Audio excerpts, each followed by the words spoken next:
from the station that's on your side. This is Channel 7 News Daybreak. All right, 6:22 is the time. Now, for the month of April, KETV is partnering with the Arkansas Blood Institute to help those with sickle cell disease. And joining us this morning to help explain exactly what sickle cell disease is Baptist Health Dr. David Gerson with Sherwood Family Medical Center. Dr. Gerson, thanks for joining us. Sure. This is something we've been talking about, but we're just promoting, trying to get people out to get screened for sickle cell disease. Yes. And we would prefer if a medical expert like yourself would explain exactly what it is instead of us trying to read from what you've told us or what your colleagues have told us what it is. So could you explain to the audience this morning exactly what sickle cell disease is? So exactly, and an expert. No pressure. Yeah, no pressure at all. Pressure. You are now the spokesperson for the entire medical community on this. Yes. So sickle cell disease, and it primarily affects patients of African, Mediterranean, and Middle Eastern descent. It's an inherited disorder that quite simply, makes your blood cells, instead of being the nice round shape, they make them kind of sickle-celled. They look like a crescent moon. They also make them sticky, okay? And so the last thing we want is our blood cells to be sticky, and so that can cause a lot of issues like organ damage. It can cause stroke. It can cause your spleen to fail, and that can open you up to infections. The big thing we see mostly with sickle cell disease is what are called sickle cell crises, and this is when you're having a flare-up, you're having those clots, and you're having intense pain and issues with breathing. And so those are emergency situations, and it's an inherited disorder, so symptoms start showing up as early as age 6 months, and it does get worse as time goes on, as the older we get.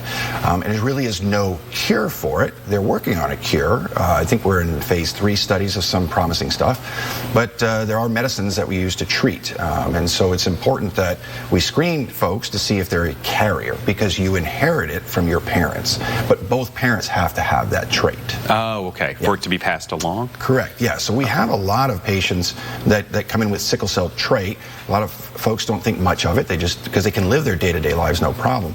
But if they should partner up and have a child, and they can pass that gene. Now, it's not a definite pass on, but there is that increased risk of passing sickle cell disease to their child, and that, obviously is a significant medical issue that we're trying to make people aware of right now. And is this something too that usually when someone is born, there are blood tests immediately taken at a hospital? So is it noticed pretty early on? Someone would not know that they didn't have it, right? Not necessarily. Okay. Not necessarily. But there are some very telltale signs. Doctors have to kind of have it in their head when they're working up a patient if they're having symptoms, and there are some initial tests that are done for newborns that might show it to us.